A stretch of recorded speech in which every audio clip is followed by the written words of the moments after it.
नमस्कार दोस्तों, मैं हूं अनीता सिंह। दोस्तों, गेहूं की फसल में अभी किसान भाइयों को कई तरीके की समस्याएं देखने को मिल रही है। विशेष तौर से फुटाव ज्यादा नहीं हो रहा है, पीलापन आ रहा है।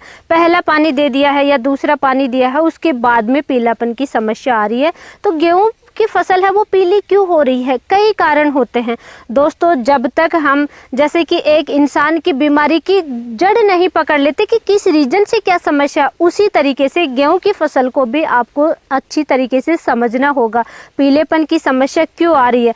किसी के भी कहने से आप कोई इंसेक्टिसाइड ना डालें, कोई फर्टिलाइजर ना डालें, क्योंकि वो फिजूल खर्ची है। आप पूरी तरीके से पहले समझिए किस कारण से कौन सी किस तरीके से समस्या आती है। गेहूं की फसल अगर आप कर रहे हैं दोस्तों, आज का वीडियो आपके लिए बहुत ज्यादा इंपॉर्टेंट होने वाला है, इसलिए बिना स्किप किए वीडियो के अंत तक आप जरूर बने रहें। सबसे पहले दोस्तों मालूम करेंगे गेहूं की फसल में पीलापन क्यों है। सिर्फ मोटे मोटे 3 ही रीजन होते हैं, 3 ही कारण होते हैं पीलापन की समस्या। इसको आप ध्यान से समझ लीजिए।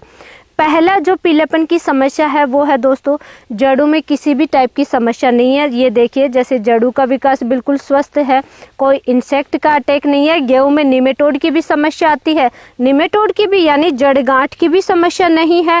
जड़ें भी बिल्कुल स्वस्थ हैं, लेकिन क्रॉप है वो पीली हो रही है। ये देखिए दोस्तों, जैसे कि पत्ते पीले हो रहे हैं, अच्छे से फुटाव नहीं हो रहा है।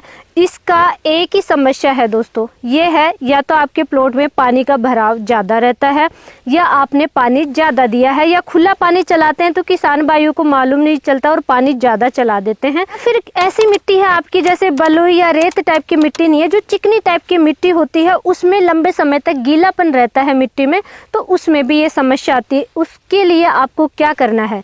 समस्या क्यों आती है दोस्तों? अगर पानी का भराव है तो वो समस्या आती है कि जब तक ज्यादा पानी रहेगा जड़ों में तो न्यूट्रिशन का अपटेक नहीं हो पाता है, इस वजह से पीलापन है। अब उसका क्या करना होगा कि पानी जब तक सूख रहा है तब तक हम वेट तो नहीं कर सकते, फसल तो हमें बिल्कुल स्वस्थ चाहिए। उसके लिए आपको ऊपर से न्यूट्रिशन देना होगा। और ऊपर से क्या देना होगा दोस्तों? एक तो जैसे कि पुरानी पत्तियों में पीलापन हो रहा है, यानी कि नाइट्रोजन की कमी आ रही है, नाइट्रोजन अपटेक नहीं हो रहा है ज्यादा पानी भराव की वजह से, तो यूरिया को आपको इस्तेमाल करना ही करना है। 1 kg 1 एकड़ के हिसाब से लेना। सेकंड, गेहूं में जिंक की कमी बहुत ज्यादा देखने को मिल रही है अभी कुछ सालों से, तो जिंक सल्फेट आपको लेना है दोस्तों 500 ग्राम। इसके साथ में हरापन अच्छा आए, अच्छे से फुटाव रहे, आगे भी डिफिशियंसी नहीं आए, फसल में मजबूती रहे, उसके लिए आपको फेरस सल्फेट ले लेना है। मैग्नीशियम सल्फेट की भी कमी देखने को मिल रही है, तो मैग्नीशियम सल्फेट ले सकते हो, बेस्ट रहेगा दोस्तों। इन सबको आपको कैसे इस्तेमाल करना है? 1 kg urea, 500 gram zinc sulphate, 500 ग्राम मैग्नीशियम सल्फेट और 500 ग्राम फेरस सल्फेट, इनको एक साथ में मिक्स करना है। कैसे करना है? यूरिया का घोल अलग तैयार कर लेना, zinc sulphate, magnesium sulphate, ferrous sulphate का अलग घोल तैयार करना है और फिर एक साथ मिक्स करके स्प्रे करना है। लेकिन दोस्तों एक चीज का ध्यान रखना है, जहाँ पे भी जिंक सल्फेट यूज करेंगे वहाँ पे आपको चूने पानी का इस्तेमाल जरूर करना है, बुझे हुए चूने का पानी लेना है। कैसे लेना है?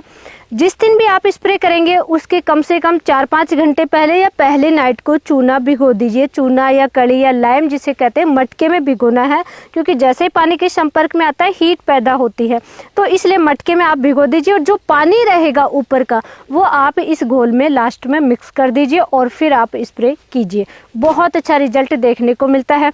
यूरिया की कमी नहीं होगी, जिंक की हो गई, सल्फर पूर्ति हो गई, मैग्नीशियम की पूर्ति हो गई और फेरस सल्फेट भी आप लेंगे तो फेरस की भी पूर्ति हो जाएगी, जिससे ज्यादा हरापन देखने को मिलेगा।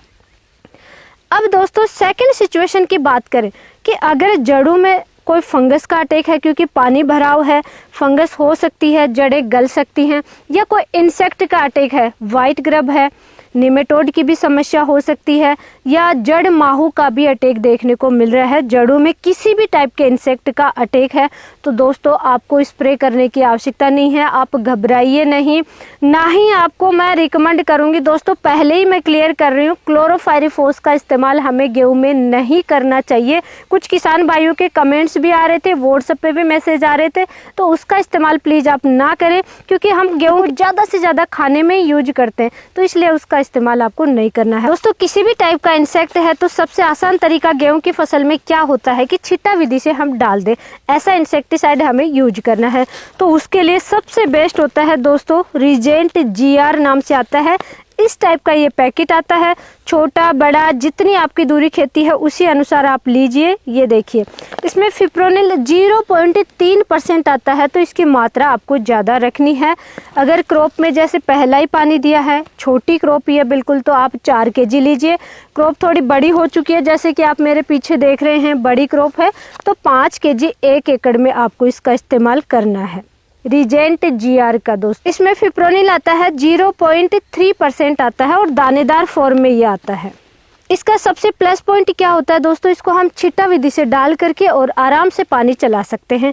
एक चीज़ आप कर लीजिए इसको, क्योंकि दोस्तों 3 या 4 kg होता है, 5 kg आप ले रहे हैं ज़्यादा से ज़्यादा, तो थोड़ा सा डालने में परेशानी आएगी। इसके साथ में आप थोड़ा यूरिया मिला लीजिए, 5 kg 10 kg जितना भी आप मिला सकते हैं उतना यूरिया मिलाइए और फिर आप डाल दीजिए छिट्टा विधि से।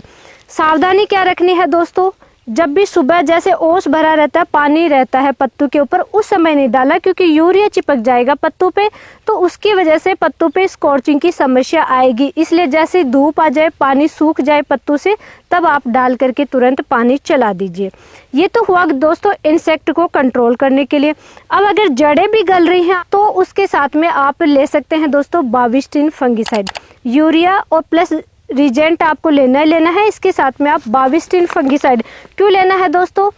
साफ में फंगिसाइड में आता है 12% कार्बनडाजिम, 63% आता है मैनकोजेब, लेकिन बाविस्टिन में आता है 50% कार्बनडाजिम। आप चाहे तो उसके साथ में M45 मैनकोजेब 75% आता है, वो भी आप ले सकते हैं बाविस्टिन के साथ में। तो ये देखिए दोस्तों, ये बाविस्टिन आता है पाउडर फॉर्म में, इस टाइप का आता है दोस्तों।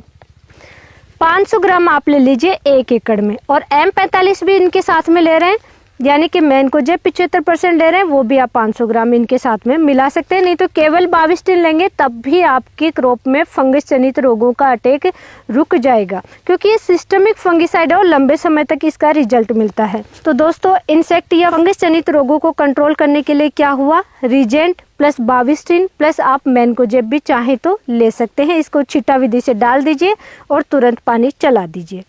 आपको समझना है कि कौन सी समस्या है, उसी का इलाज कीजिए।